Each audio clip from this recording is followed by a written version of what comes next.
Imagine a woman stepping into the street on a hot July morning and beginning to dance. No music, no celebration, just movement. Involuntary, relentless, agonized. Now imagine that within a week, 34 people have joined her. Within a month, 400. Some of them will dance until their hearts give out. Some will dance until their feet are bloody stumps of torn flesh. This isn't fiction. This isn't metaphor. This happened, not once but dozens of times across medieval and early modern Europe, in episodes so bizarre and so devastating that they were recorded by monks, physicians and city councils with equal parts horror and bewilderment. This is the strange, true history of the dancing plagues. Chapter 1. The first outbreaks. The earliest recorded dancing plague struck in the 7th century in the Anglo-Saxon territories of what is now England. The accounts are fragmentary, half buried in monastic chronicles, but they describe groups of peasants seized by an uncontrollable compulsion to dance, often in churchyards and at crossroads, places associated in the medieval mind with the boundary between the living and the dead. But the first major epidemic that we can trace with confidence occurred in 1021 in the town of Kölbigk in Saxony. On Christmas Eve, a group of 18 men and women gathered outside the church of St. Magnus and began to dance in a ring. The local priest, a man named Ruprecht, ordered them to stop and come inside for the midnight service. They refused, or could not comply.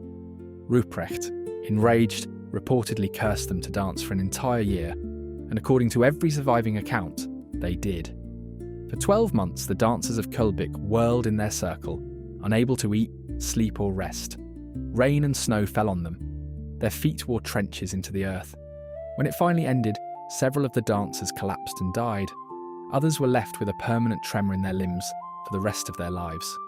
The church later declared the event a divine punishment, but the people of Kölbigk knew what they had seen, and it terrified them. Chapter 2. The Rhine and the Spread. Over the next 3 centuries, similar outbreaks appeared up and down the Rhine River Valley, that great artery of medieval European civilization. In 1237, a large group of children in Erfurt, Germany, were seized by a compulsion to dance and leap along the road from Erfurt to Arnstadt, a distance of some 12 miles. Many of them collapsed from exhaustion. Some never recovered. This episode has often been linked to the more famous Children's Crusade of 1212, and some historians believe both events reflect the same underlying social phenomenon, a population of young people under such extraordinary psychological stress that their bodies simply broke from reality. In 1278, 200 people danced on a bridge over the River Meuse in the city of Maastricht. The bridge collapsed under their weight. Dozens drowned. Survivors described being unable to stop, even as the timbers cracked beneath them. By the 14th century, the dancing plagues had become almost predictable. They followed the contours of disaster: famine, flood, plague. The Black Death swept through Europe beginning in 1347, killing between a third and a half of the population. And in its aftermath, as survivors attempted to rebuild shattered communities in a world that seemed to have been abandoned by God, the dancing plagues returned with a vengeance. Chapter 3. The Cult of St. Vitus. In 1374, the largest dancing epidemic yet recorded exploded across the Low Countries and the Rhineland. It began in Aachen, in modern-day Germany, and radiated outward to Cologne, Liège, Metz, and dozens of smaller towns. Hundreds, perhaps thousands of people danced through the streets, shrieking, foaming at the mouth, and begging for help even as their legs refused to stop moving. Witnesses described the dancers as tormented. They screamed that they were being attacked by invisible demons. They pleaded with bystanders to stomp on their feet. A strange request that appears again and again in the sources, as if the pressure might somehow break the spell. The church, struggling to explain the phenomenon, attributed it to the curse of St. Vitus, a Sicilian martyr of the early Christian era. According to legend, those who angered St. Vitus would be compelled to dance until they repented or died. The term St. Vitus's dance would endure for centuries, eventually becoming a catch-all diagnosis for any movement disorder, including Sydenham's chorea, a genuine neurological condition entirely unrelated to the medieval plagues. Towns began organising pilgrimages to shrines of St. Vitus where the afflicted would pray and make offerings. In some cases, this appeared to work. The dancing stopped. Whether this reflected genuine belief, exhaustion, or simply the power of ritual, no one can say. Chapter 4. Strasbourg, 1518. The Great Dancing Plague. The most famous and best documented dancing plague began on July 14th, 1518, in the free imperial city of Strasbourg, then part of the Holy Roman Empire. A woman named Frau Trophäa stepped into the narrow street outside her home and began to dance. There was no music. Her expression, according to witnesses, was not one of joy. She danced for hours. She danced through the night. By morning, she was still dancing. Within a week, 34 others had joined her. Within a month, the number had swollen to approximately 400. The city council was baffled. Their first instinct, astonishingly, to modernise, was to encourage the dancing. Civic authorities believed that the afflicted needed to dance the fever out. And so they constructed a wooden stage, hired musicians, and even brought in professional dancers to keep the victims company. It was, by any measure, the worst possible response. The dancing only intensified. People danced until they fainted, then woke and resumed. They danced until their shoes filled with blood. The city's physicians attributed the plague to overheated blood and recommended vigorous dancing as a cure. A diagnosis so catastrophically wrong that it almost defies belief. Eventually, the authorities reversed course. The music was stopped. The stage was dismantled. The afflicted were carried to a mountaintop shrine dedicated to St. Vitus, where they were given blessed crosses and red shoes, red being considered a colour that repelled the saint's curse. By September, the plague had burned itself out.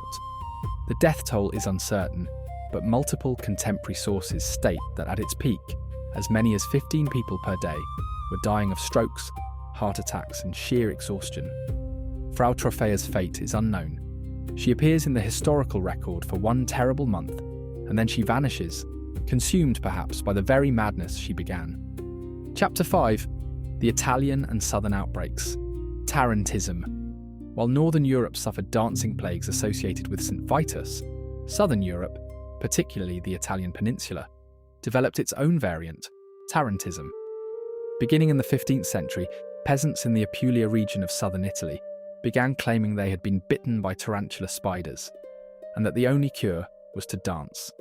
Victims would writhe and leap for days, accompanied by musicians playing a fast, repetitive rhythm that eventually evolved into the tarantella, one of Italy's most famous folk dances. Modern scholars doubt that spider bites had anything to do with it. The tarantula native to southern Italy is not dangerously venomous, and the symptoms described by tarantism victims, hallucinations, convulsions, uncontrollable movement, do not match any known spider envenomation. Instead, tarantism appears to have served a similar social function to the northern dancing plagues, an outlet for unbearable psychological distress, wrapped in a culturally acceptable explanation. The spider bite gave victims permission to behave in ways that would otherwise be forbidden, to scream, to weep, to dance wildly in public, to temporarily escape the crushing weight of poverty, oppression, and despair. Tarantism persisted in southern Italy well into the 20th century.